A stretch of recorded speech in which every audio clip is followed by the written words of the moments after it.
Alright, so I thought I'd do a little video on my favorite way to weave in the ends, and this has been proven like through many wears and washes, and it's my favorite way just because it's lasted and it just doesn't come out. So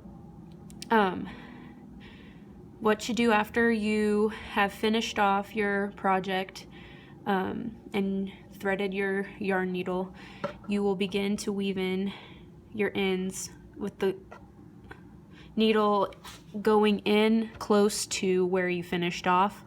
I usually go like maybe 4 or 5 stitches in, like right along that row that I just finished off in. And then I make sure I'm going inside of the stitches because that kind of helps it not come undone after wears and washes.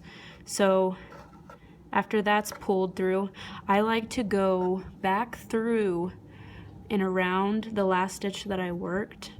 And so I go, that's the last stitch I worked. I loop around that same stitch and I go in a different direction. So I went like 3 stitches longer down. Forgive the noises, I'm in my garage.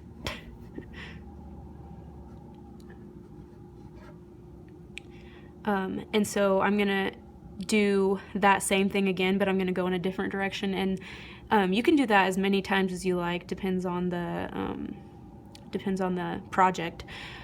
So I'm gonna go around that last stitch that I just worked, and I just went down, so I'm gonna go this way.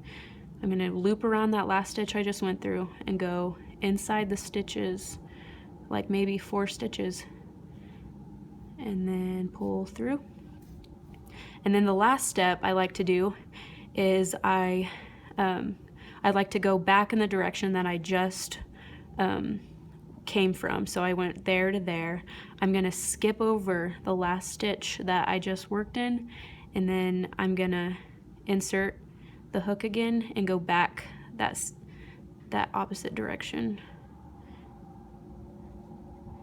and then pull my needle through. And like I said, you can keep going in as many directions as you'd like, and that just makes it even sturdier and more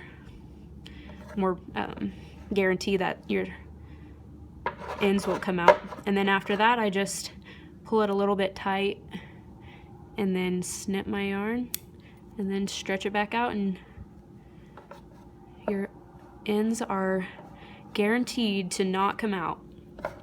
Ding!